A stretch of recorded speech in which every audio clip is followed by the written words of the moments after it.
Aray ko, ang bigat. Ang init.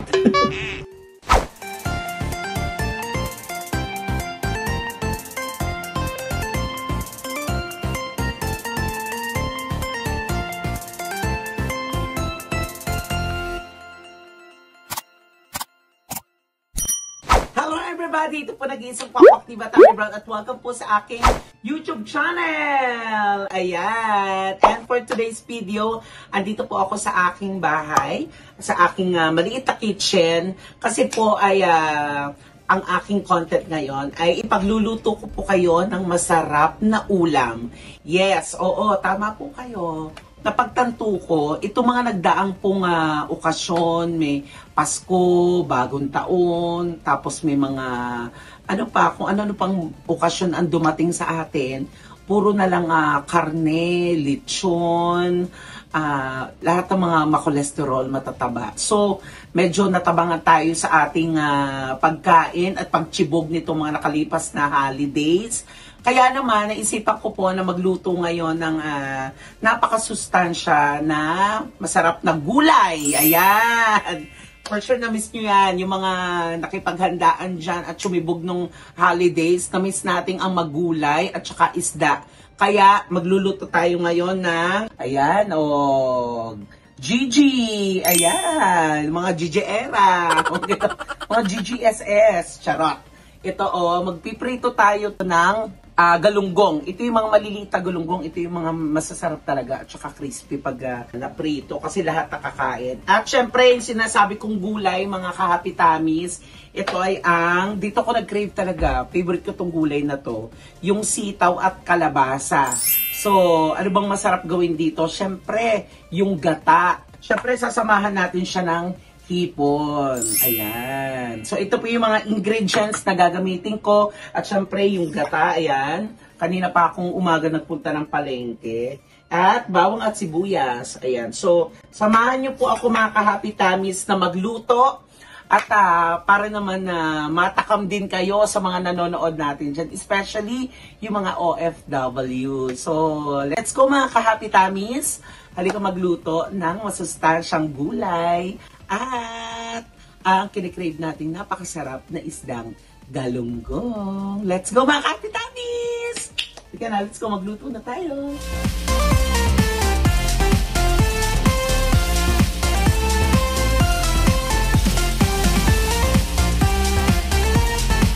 Natuto ako magluto gwa kay Lola. Tsaka sa lolo ko, pag nanonood ako ng mga luto nila sa bahay, kaya natuto na rin ako magluto. Kaya, ang pagluluto ay isang therapy actually. Diba? Pag malungkot ka, pag masaya ka, magluto ka. Diba?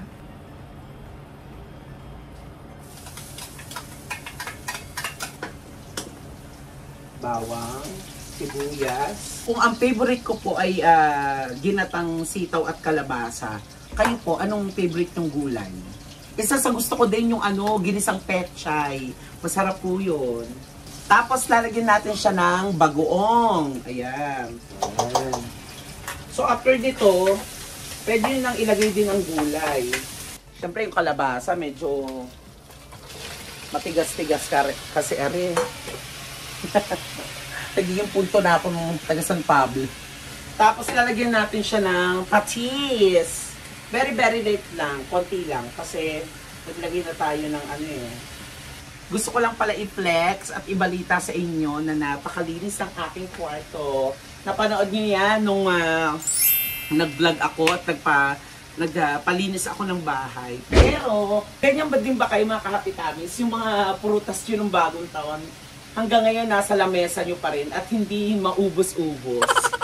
And then, ilagay na natin yung sitaw. Ayan.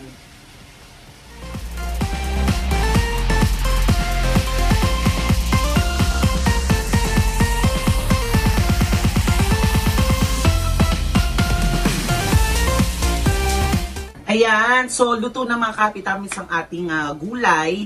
Pero, bago dyan, nilalagyan ko po ng toppings to na kanina yung pinakita ko yung hipon. Kaya, lulutuin ng very, very light. Ayan. Ito.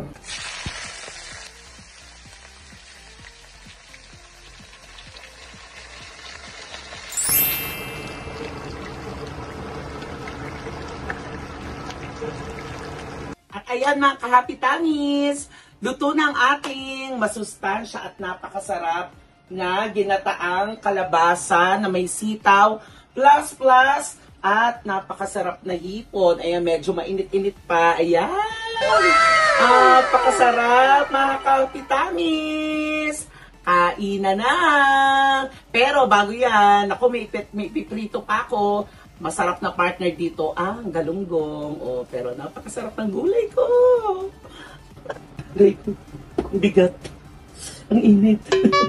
At ayan mga ka-happy tummies, ngayon naman ay nagpiprito na tayo ng galunggong. Isa sa mga favorite kong isda. Lalo po pag maliliit, di ba? Kahit yung ulo, pag malutong, pinakain natin yan. Ayan, o. Diba? Saya. So ito, medyo madami po ito. So, ang gagawin ko na lang ay kakain ako kasama ang aking mga kasama sa trabaho. Dahil may show po ako tonight sa Vice Comedy Club. So, para naman matikman nila yung luto ko. Kaya mga ka-happy tummies, anong ulam nyo ngayong gabi? I-flex nyo naman, i-comment nyo naman. So, ayan mga ka-happy tummies, habang inaantay nating maprito yung ating galunggong, ay titikman natin yung ating nilutong gulay. Ayan, sarap. Unang subo para sa inyo, mga ka-happy tummies. Ayan, tikman natin.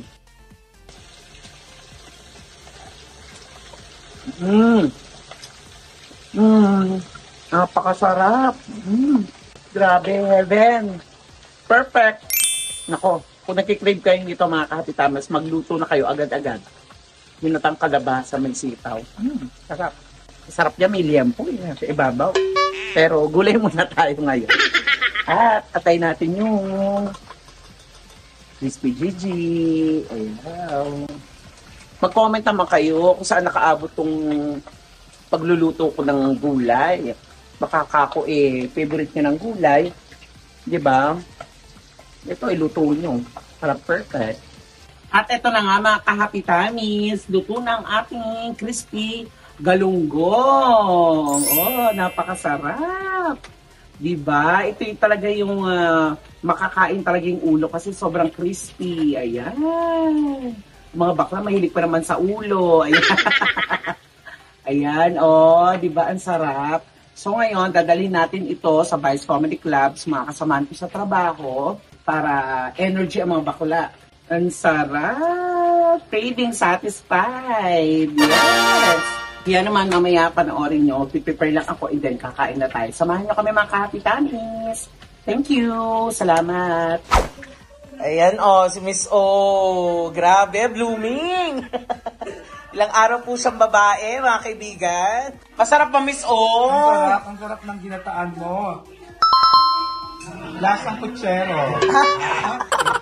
Ang sarap din ng finger rings. Yung gata, kahit gulay lang, kahit di ka na mag-ipon, masarap. Correct, oo. Siyempre si Mamo. Salamat sa pa-dinner.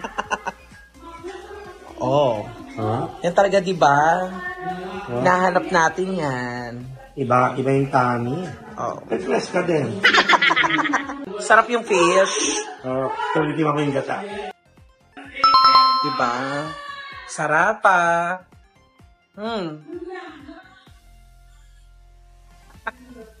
Yan, yun. Parang wow. Yan, best actress. Sarap. Enjoy. Sarap. Ay, si Eko. Sarap ba? Yes, mga katamis, ang sarap ni Tami magluto ng ginatang ipon, sitaw, kalabasa. Yung sili mo parang okra na dahil. Magpaano ka, free giveaway ka ng ginataan sa mga followers mo. Kapag piliin mo yung malayo, para pagdating sa kanila, panis na. Yung mga pagod food, gano'n, Ilocos, Bicol. Thank you! Hi, Dandan! How is it, my cook? So delicious. You know what? Amongst all the food that you cooked and I tasted, this is the most delicious because this is the only food that I've tasted that you cook. Ano da? But this is definitely delicious.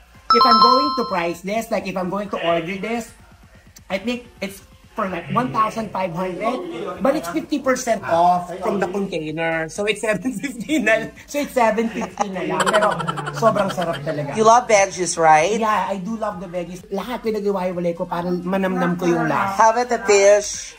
The fish is so great. You know what? This is so good. This is my second and I can eat it alive like that.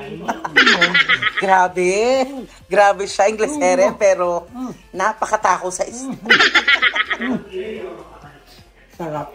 Enjoy. Thank you. Thank you, Tami. Ay, nakakamay siya, oh. Sarap. Makain ako eh. Tayo pa ba, store mo. Ang sarap kasi, ayo. In fairness, sino may dala nito? Ang sarap. Ako. Ay, diyan ka lang pala. Lain ko ba? Oo, diba? Malapit na maubos. Gusto mo ba yan? Favorite ko to. Saka masarap dito, yung paanghangin mo yung kinakain mo. Yung sili. Wait, Tami, ang sarap. Yung tumuto. Oo, syempre. So, yan. May pruweba ka. May pruweba ako. Sarap. Congratulations na. Hoy, teka lang. May dumudutot na ibang kamay. Ito yung gusto kong size ng galunggong kasi crunchy siya. Pinakain ko yung ulo. This is refreshing on a January. Oo. Sarap. Grabe. Eto na si Songbird, oh, kumakain ng luto kong gulay. Thank you, Tami. Salamat nag-e-effort ka pang magluto para sa atin dito. Salamat talaga. Oh, kahit na may buffet sa ating dressing room. Mo talaga. At saka alam mo talaga, dati allergic ako sa hipon. Pero na-overcome ko yung allergy sa hipon. Hindi ko rin alam kung paano. Pero ngayon talaga, sobrang happy ko kasi nakakakain na ako ng hipon. At paborito ko rin yung ginataan. Yung Ginataan. May kalabasa, may sitaw. Oo. Oo. Ito na. Ah. Ah! Bakit tumulo? Akala ko magreklamo ako. Sarap? Sarap diba? Gulay. Oo, tsaka iba pala yung ano no, yung lasa ng bagoong kapag nilagay sa ano. Yes, nilalagyan siya. May bagoong ba to? Oo. Thank you, Tami. Ayun na guys, pang-apat na kain na ni Lucas yan. Pangalawa, wala ko pa. Wow. Kanina ko sinabi kay Berna, unang kain ko, sabi ko, hagi mo ka magluto. May mga mahalaga lang na ano, na ingredients ang wala. Luya. Hindi, natadikoko, yan, tapioca. Ano to? Buksalad. Fiesta. Sarap di. Oh. Favorite ka talaga ang ulo. Thank you, Tami. Yes. At ayun mga ka-happy Tami, sana nag-enjoy kayo sa aking vlog for today's video. Nag-enjoy kami sa pagkain. Yes. Bakit hindi ako sinama sa vlog? Oo, ayan. At nabusog ko ang aking mga kasama sa work. Tapos may saging pa Sarap, rito. Tami. Hindi ako nakakain kasi hindi ako kumakain ng hipon. Ay, meron akong ibibigay sa'yo, Berna. Ano Dahil ba? hindi siya nakatikim. Ano? Dahil hindi ka nakatikim ng hipon, na-miss mo to. Oh my God! How I miss eating this! Oh my God!